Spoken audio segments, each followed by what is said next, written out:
In our modern world, nearly every dollar we spend leaves a digital footprint.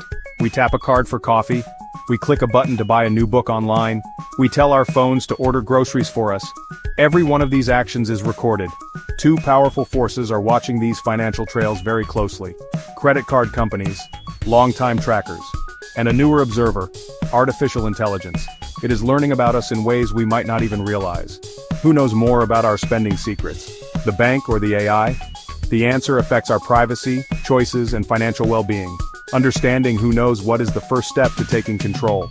Credit card companies see a direct log of our transactions. Visa, MasterCard, American Express, they know where we shop, they know when we shop, they know exactly how much we spent.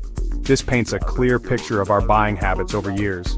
They use this data to set credit limits, to offer rewards, and to protect against fraud. They were once the undisputed champions, but things have changed.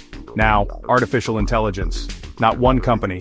A vast network of smart programs, in the apps on our phones, on the websites we visit, in smart speakers at home. When you use your credit card, you are creating a permanent record. This record is a simple, direct line of information that goes straight to your credit card company and your bank.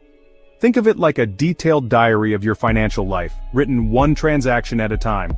The company knows the exact name of the store where you made the purchase, local coffee shop, giant online retailer.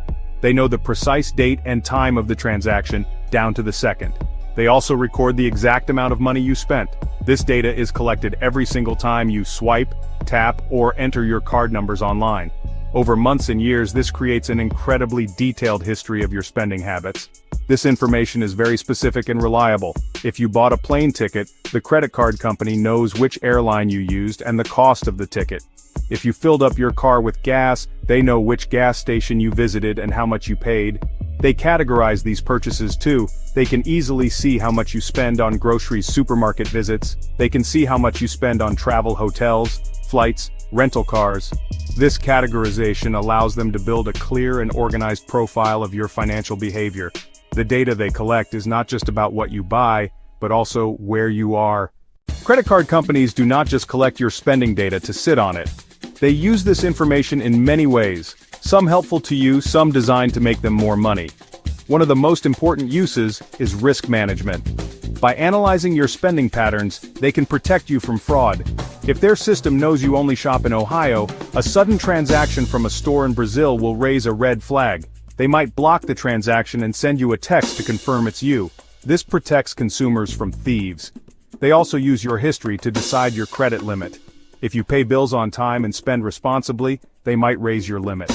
Another major use is marketing for themselves and other companies. Your bank might see you spend a lot on travel, so they might offer a new card with better travel rewards, airline miles, hotel points. This is targeted advertising. They use what they know to offer products you might want. It's convenient. Offers are more likely relevant to your interests. Credit card companies often sell data, but not in the way you might think. They typically don't sell your name and address linked to spending. Instead, they sell anonymized, aggregated data. Now let's turn our attention to artificial intelligence. AI's ability to understand your spending habits is much broader and more complex than a credit card company's. AI is not limited to just the final purchase.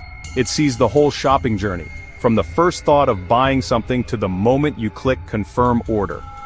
Think about your online shopping experience. When you search for running shoes on a website like Amazon, the AI notes that. It records which shoes you click on. It records how long you look at each pair. It records which reviews you read. It even knows which shoes you add to your cart and later remove. This is information the credit card company never sees. AI's data sources are incredibly diverse. Google search history, Facebook activity, Instagram activity, the apps on your smartphone, like a liked photo of a friend's vacation in Italy. AI infers travel interest. Joining a Facebook group for new parents, AI infers baby product intent. It connects these pieces to build a detailed personal profile. This profile isn't just what you buy, it's your interests, your lifestyle, your relationships, even your mood. Digital assistants like Alexa or Google Assistant collect data too. Artificial intelligence learns about your spending habits through a process called machine learning. This is basically a way for computers to find patterns in huge amounts of data without being explicitly programmed. Every time you interact with a digital service, you are, in a way, feeding data to these learning algorithms. For example, when you shop on an e-commerce website, The AI tracks your clicks, the time you spend on each product page, the items you compare. It then compares your behavior to the behavior of millions of other users. It starts to identify patterns. For instance, it might learn that people who buy a new smartphone often also buy a protective case, a screen protector, within the next week. This learning process is continuous and gets smarter over time. The more you use a service, the better the AI understands you. The recommendation engine on Netflix is a perfect example. At first, its suggestions might be pretty generic, but as you watch more movies and TV shows and as you rate them, the AI learns your preferences.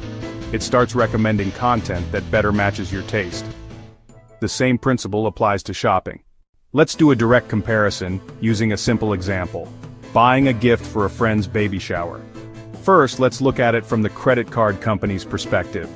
You go to a store called Baby World and spend $75.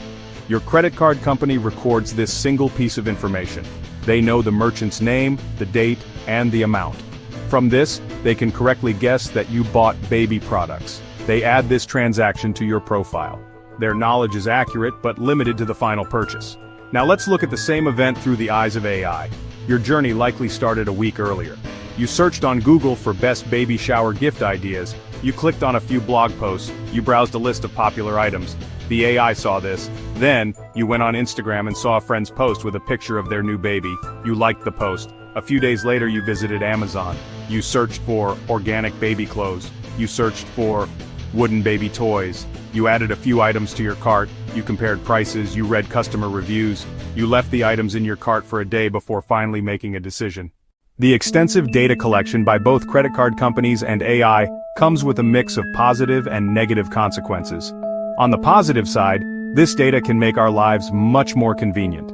Credit card companies use your spending history for excellent fraud protection. This saves consumers millions each year. They also offer personalized rewards programs. If you spend a lot on groceries, getting a card with 5% cash back on supermarket purchases, AI also offers powerful benefits centered on convenience personalization. AI-driven recommendation engines on Amazon Netflix save us a huge amount of time. Instead of searching millions of items, we are shown products, movies that match our tastes. However, there are significant downsides, with privacy as the biggest concern. The sheer amount of data AI collects can feel invasive. This data can be used to manipulate us. For example, an AI might learn you make impulse purchases late at night. There are also risks of security breaches, misuse of data. More companies with your info sign more opportunities for hackers. This data could enable discrimination. For example, insurers might use AI-inferred lifestyle data to charge higher premiums. The question of who holds the keys to your financial data is central to the modern privacy debate. With credit card companies, the relationship is relatively clear. When you sign up for a card, you agree to their terms and conditions. The privacy predicament with artificial intelligence is far more complicated. There's no single AI company you have an agreement with. Your data is collected by a vast ecosystem of apps, websites, technology platforms. You don't have one agreement, you have dozens, even hundreds. It's almost impossible to keep track of who is collecting your data or how it's shared between companies. With a credit card, you can cancel the card and end the data relationship. You can pay with cash to avoid a digital record. With AI, opting out is much harder. To escape AI collection, you'd have to stop using search engines, social media. After comparing the two, the verdict is clear. While credit card companies hold a precise and factual record of our final purchases, it is artificial intelligence that is the ultimate spender spy. The AI simply knows more, period. Understanding this reality is the first step toward regaining some control. The silent observers in our wallets and phones are powerful, but with knowledge and awareness, we can ensure that our spending secrets ultimately still belong to us.